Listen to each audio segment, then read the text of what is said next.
Have you ever walked into a quilt guild meeting and suddenly you feel like you're back in the high school cafeteria holding your lunch tray like, okay, where do the awkward artsy kids sit at? I don't know if that was you in high school, but that was definitely me in high school. Okay, where did the weird kids sit? And maybe you always had a place at the cheerleader table, or maybe you always had a place at like, I don't know, the drama kids or something like that, right? But yeah, we all kind of know what that feeling is.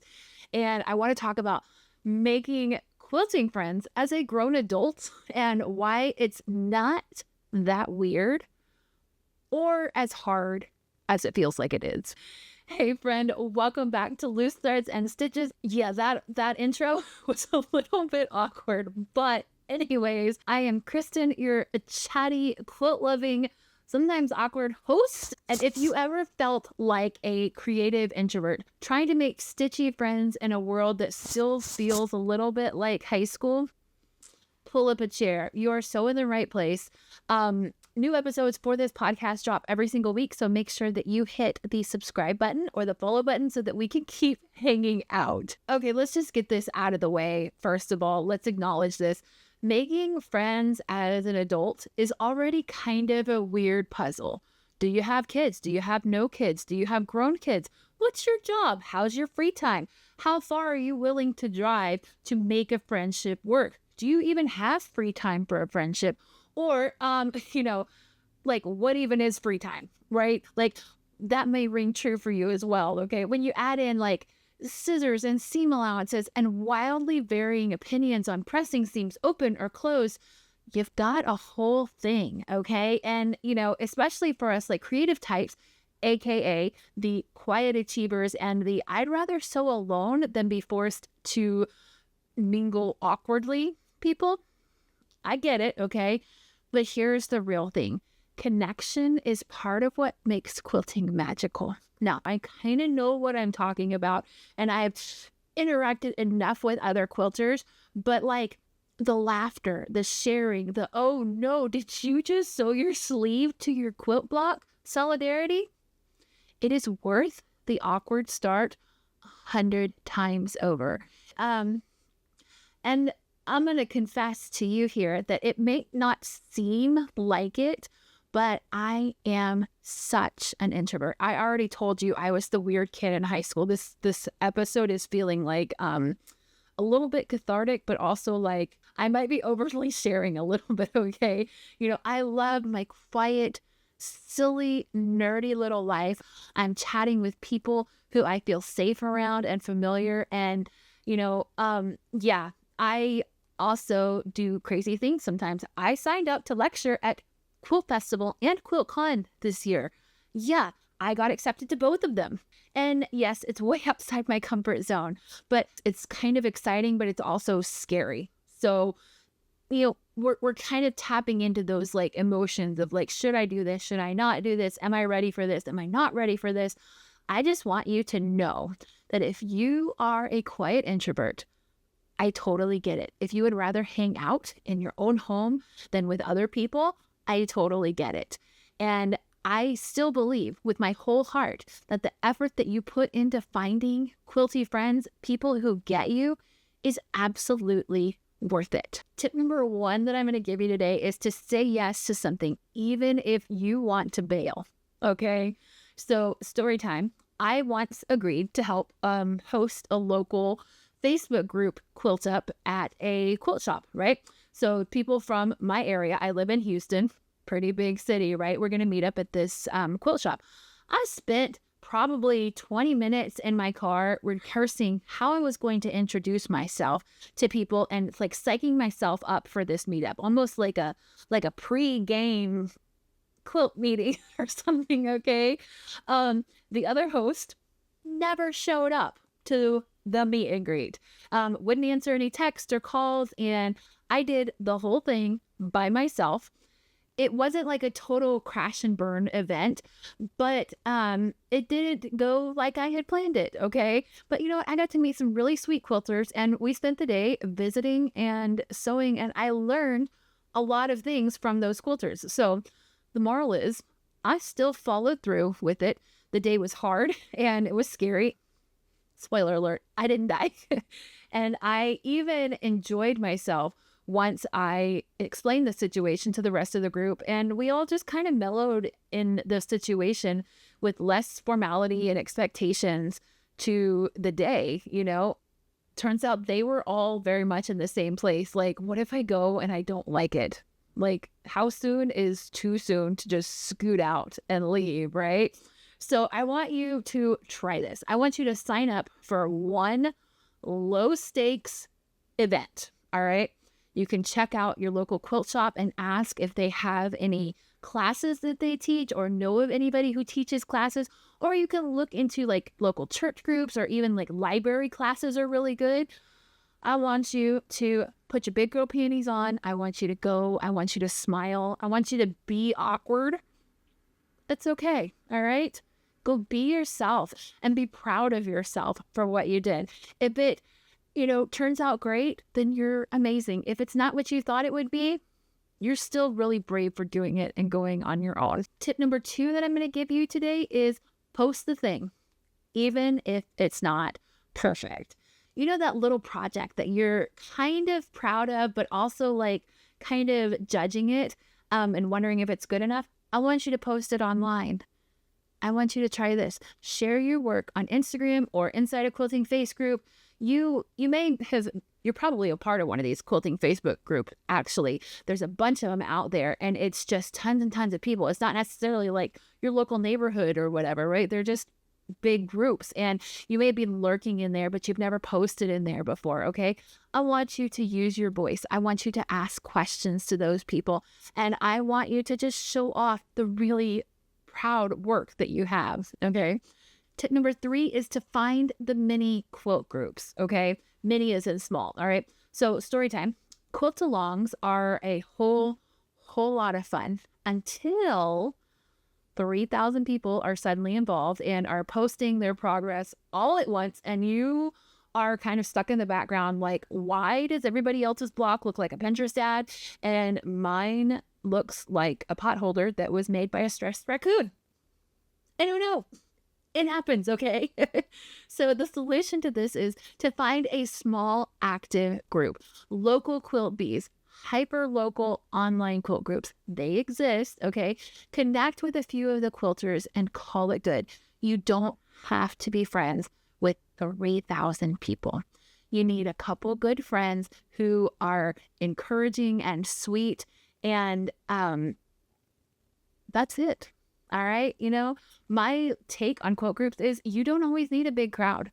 I'd say that like the bigger groups tend to have, not always the case, but tend to have more drama. They tend to have more cliques in them. And it happens naturally. Okay. It's just like high school. It's nothing that like quilters are doing. It just happens naturally with big groups of people, right? I would say that you need at least like 3 good, solid, stitchy weirdos to hang out with as a quilter. Okay. We have to be a little weird, and that's okay. All right. You get giddy about new fabric lines. That's strange. And that's okay, right? I do it all the time and I love it. So find 3 solid stitchy weirdos and then you're good. Tip number 4 is a little bit out there, but consider this. Host a no pressure meetup. Okay. If you have found a couple weirdos and you want to keep feeling them out and seeing if they're like the ones that you want to hang out with more, if you're feeling bold, I want you to invite 2 or 3 people over. Make some snacks, put on some music. You can call it scrappy hour, or like a stitch and sip is totally a thing, right? If your home isn't ready for company, or you want to be able to leave if it gets weird, I want you to like suggest, let's go shopping together, okay?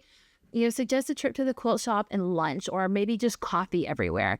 And I want you to keep it casual. Even if you just end up talking about thread and eating cookies, I would call that a win, because it's still hanging out with like-minded people. And if you've listened to all of this and you are saying like, okay, but where are the really cool people at? Where can I go and know that I will find the really nice quilters? Because I hear a lot from other people, and I know that it's sometimes harder than it seems like it would be, right? That's exactly why I started the Stitch Sister Inner Circle. It's not a big, shiny group. It's this cozy, consistent group of women, and it's full of these girls who get your obsession with color combos. And we all find it necessary to use seam rippers. And I even held like an exclusive retreat this past year that was only for members.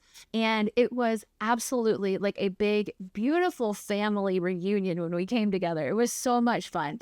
There's never any pressure from me to join, but if you are curious and you want to meet quilty friends without leaving your couch, you are always welcome to sit with us. I will put a link in the description box so you can read more information and see if it's the right place for you. So I know sometimes it's hard when you live in a smaller area, right? It's hard to find those people. And here is one more bonus truth bomb for you. Friendship changes how you quilt. Yeah, seriously. When you have a quilting buddy, you stop beating yourself up so much. You know why? Because you would never say those things to your quilting friend. So why would you say them to yourself, right? So you get exposed to new ideas and patterns. Hello techniques I would have never tried by myself.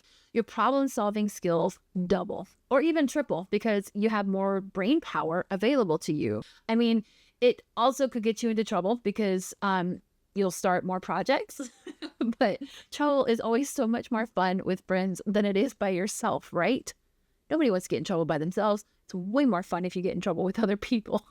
You feel seen when you have these groups of people who know you and get your obsession with fabric. They get your obsession with quilting and patterns and why on earth a 1/4 inch is like, the end all be all measurement. You feel really seen. Quilting friends don't just make it more fun, they make it more meaningful. And I think in this world right now, we need some more of that. So making quilty friends as an adult, it's not weird. It doesn't have to be weird. It's brave. And I want you to say yes to one thing. I want you to share one post. I want you to invite one person over or to go out. That's all it takes to build a stitching circle that will cheer you on, laugh with you, and maybe even save you from cutting off another wrong block size. Okay. And here's the kicker. It's not high school all over again. If you accidentally overshare or you say something weird, you're not doomed to like 4 years of side eye from like the mean seamstress Mandy. Like you don't have to like be with these people and see them every single day for the rest of your life. You're a grown up. You can call the shots now. If you feel like the vibe is off or you're just not like compatible, you can just say you got to go pick up your grocery order or you got to go check on your dog and just scoot, okay? You're not contractually bound to BFF necklaces or like sewing soulmates for life. You are giving connection a chance, and that, friend, is courageous, okay? Can we just gently normalize right now being awkward? Can we admit that we all mess up and sometimes it's totally okay to laugh about it openly? It's okay not to get a seat at whatever the cool table is. If you were at the cool table, congratulations. I love you. I don't know how you did it, okay? But it's okay to not sit at the cool table too.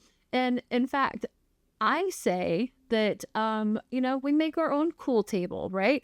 My table, my table, this room, this channel, this world that I have my little corner in, right? My table has plenty of open seats. And if you've never felt like you fit in at other tables,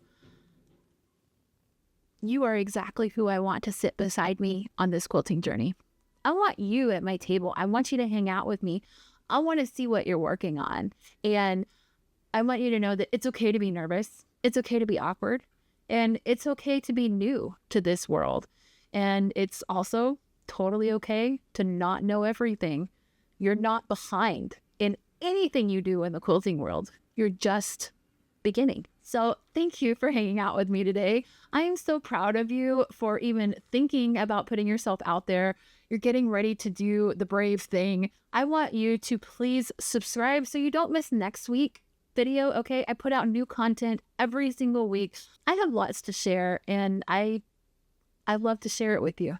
So my name's Christen with Icy Stars Quilting. I want you to take a deep breath, go pet your fabric, and know that I love you, sweet friend. I will see you here next week for another episode of Loose Threads and Stitches. Bye.